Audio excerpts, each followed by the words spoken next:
ظلم کیا ہے؟ ظلم کی کیفیات کیا ہوتی ہیں؟ اللہ رب العالمین ظالم لوگوں کے ساتھ کیا کرتے ہیں؟ رسول اکرم صلی اللہ علیہ وسلم نے ظالم لوگوں کے متعلق کیا فرمایا ہے؟ ظالم، یہ ہمیشہ یاد رکھیے گا کہ اللہ رب العالمین کو ظلم کرنے والا شخص انتہائی ناپسندیدہ ہوتا ہے۔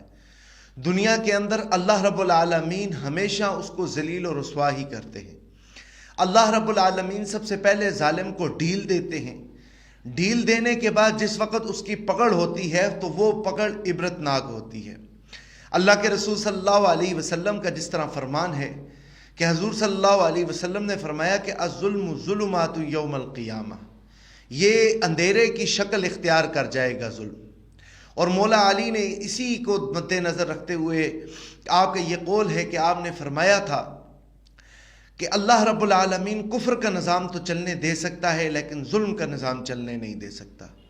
پھر اس کے ساتھ ساتھ مشکات کے اندر ایک اور حدیث ہے کہ اللہ کے رسول صلی اللہ علیہ وسلم نے فرمایا کہ جو آدمی ظالم ہے اور لوگوں کو پتہ ہے کہ یہ ظالم ہے اور لوگ پھر بھی اس کے ظلم میں اس کا ساتھ دیتے ہیں تو گویا کہ وہ دائرہ اسلام سے خارج ہے۔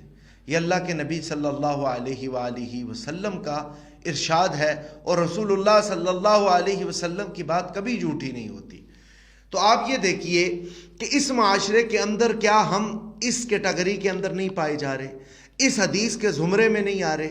کیا ہم اس حدیث کی لپیٹ میں سارے کے سارے افراد نہیں آ رہے کہ حالانکہ ہمیں پتہ ہے کہ ظالم آدمی کون ہے، ظلم کون کرنے والا ہے، پھر اس کے باوجود ہم اس کا ساتھ دیتے ہیں اور اس کی حمایت کرتے ہیں؟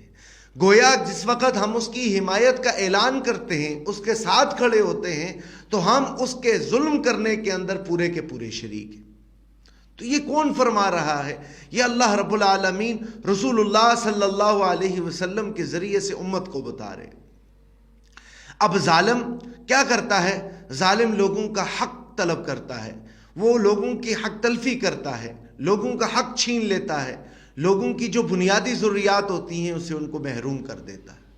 یہ جو آج آپ بڑے بڑے عہدوں پر لوگوں کو فائز دیکھتے ہیں، ان میں اکثر لوگ ہوتے ہیں جو ظالم ہوتے ہیں، کیونکہ ظالم وہی ہوتا ہے کہ جو دوسروں کا حق مارتا ہے۔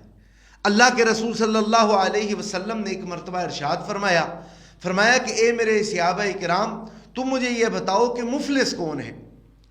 صحابہ کرام رضوان اللہ تعالی علیہم اجمعین نے عرض کیا، یا رسول اللہ صلی اللہ علیہ وسلم، مفلس تو وہ ہے جس کے پاس درہم و دینار نہیں، مطلب جس کے پاس پیسہ نہیں۔ اللہ کے رسول صلی اللہ علیہ وسلم نے فرمایا میرے صحابہ، نہیں، میری امت کا مفلس آدمی، غریب آدمی وہ ہے کہ جس وقت وہ اللہ کے روبرو ہوگا، یعنی محشر کے اندر جس وقت حساب و کتاب کا معاملہ ہوگا تو وہ اپنے روزے، نمازیں، زکوٰۃ، حج اور نیکیوں کے انبار لے کر آئے گا، لیکن اس نے لوگوں پر ظلم کیا ہوگا، کبھی کسی کو گالی نکالی ہوگی، کبھی کسی کی حق تلفی کی ہوگی، اور کبھی کسی کے زمین کے جھگڑے کے معاملات، دوسرے تیسرے جہاں جہاں اس نے ظلم کیا، اللہ رب العالمین ان لوگوں کو بلائے گا جن کے ساتھ اس نے ظلم کیا، اللہ اس کی نیکیاں ان کو عطا فرمائے گا، کیونکہ وہاں پیسہ نہیں چلے گا، جو اس کی نیکیاں ہوں گی وہ ان لوگوں کو دے دی جائیں گی۔ پھر اللہ کے رسول صلی اللہ علیہ وسلم نے فرمایا ایک مقام آئے گا کہ اس کی تمام نیکیاں ختم ہو جائیں گی۔ اس کے بعد رسول اللہ صلی اللہ علیہ وسلم فرماتے ہیں کہ ابھی حقدار کھڑے ہوں گے، وہ لوگ کھڑے ہوں گے جس پر اس نے ظلم کیا ہوگا، پھر اللہ رب العالمین ان کے گناہ اس پر لاتے جائیں گے اور وہ گناہوں کا ایک بار عظیم لے کر جہنم کی طرف چلا جائے گا۔ تو میرے صحابہ کرام، دنیا کے اندر سب سے بڑا مفلس وہ آدمی ہے کہ جو لوگوں پر ظلم کرتا ہے۔ یہ ظلم چھوٹی چیز نہیں ہے۔ اللہ کے رسول صلی اللہ علیہ وسلم نے فرمایا کہ مظلوم کی بد دعا سے بچو، کیونکہ جس وقت مظلوم بد دعا نکالتا ہے، مظلوم جس وقت اللہ رب العالمین سے اپنے تعلق کو رکھ کر اللہ سے دعا مانگتا ہے، اس وقت اللہ رب العالمین اس کی دعا کو ضرور قبول فرماتے ہیں، کیونکہ جس کا حق تلف ہو جائے اللہ رب العالمین حقدار کو ہمیشہ حق دیتے ہیں۔ یہ اللہ رب العالمین کی سنت ہے، اور اللہ رب العالمین اپنی سنت سے کبھی نہیں پھرتے۔ یہ جناب محمد رسول اللہ صلی اللہ علیہ وسلم بتلا کر گئے۔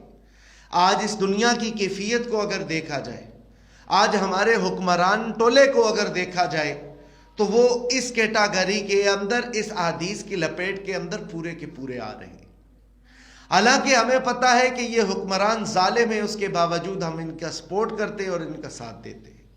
اور پھر آپ یہ سمجھ لیجئے کہ اللہ کے رسول صلی اللہ علیہ وسلم نے فرما دیا تھا کہ وہ دائرہ اسلام سے خارج ہے، کہ جو ظالم کا ظلم جانتے ہوئے اس کا ساتھ دے۔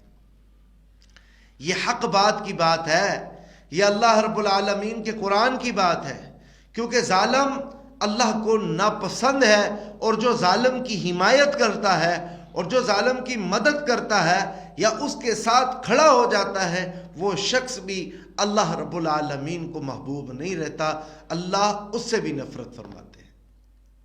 اور رسول اللہ صلی اللہ علیہ وسلم کی وہ حدیث بڑی واضح ہے، اللہ کے رسول صلی اللہ علیہ وسلم نے فرمایا کہ وہ شخص جو جس کے ساتھ صحبت اختیار کرے گا، جو جس کے مشابہ ہوگا، کل قیامت کے دن اسی کے ساتھ اٹھایا جائے گا۔ تو اے لوگوں، یہ اللہ کے احکامات، یہ رسول اللہ صلی اللہ علیہ وسلم کے پیغام، یہ میرے اور آپ کے لیے ہے۔ اس پر مجھے اور آپ کو عمل کرنا ہے۔ ہم نے ظالم اور مظلوم دونوں کی مدد کرنی ہے۔ یہ اللہ کے رسول صلی اللہ علیہ وسلم کا فرمان ہے کہ ظالم کی مدد ہم اس کے ہاتھ کو روک کر کریں اور مظلوم کے ساتھ کھڑے ہو کر اس کو سہارا دیں۔ تو یہ مجھ پر اور آپ پر لازم ہے کہ ہم ایک معاشرے کے اندر رہتے ہیں، اور اس معاشرے کے سدھار کے لیے ہمیں ظالم کا ہاتھ پکڑنا پڑے گا، ظلم کے خلاف لکھنا پڑے گا، ظلم کے خلاف بولنا پڑے گا۔ جو جہاں جس کی بساط ہے وہ ظالم کے خلاف اس محاذ پر کام کرے، تاکہ اللہ کے ہاں وہ محترم ٹھہرے، تاکہ جس وقت ہمارا نامہ اعمال پیش ہو تو ہم قطعاً بھی ظالم کے ساتھ کھڑے نہ ہوں۔ یہی ہمارا پیغام ہے، یہی ہمارا دستور ہے، اور یہی ہماری بات ہے کہ ہم اللہ کے قوانین کو پکڑنے والے، رسول اللہ صلی اللہ علیہ وسلم کے رستے پر چلنے والے بن جائے۔ اللہ ہمیں دین و اسلام کی سمجھ عطا فرمائے۔ وآخر دعوانا ان الحمد للہ رب العالمین۔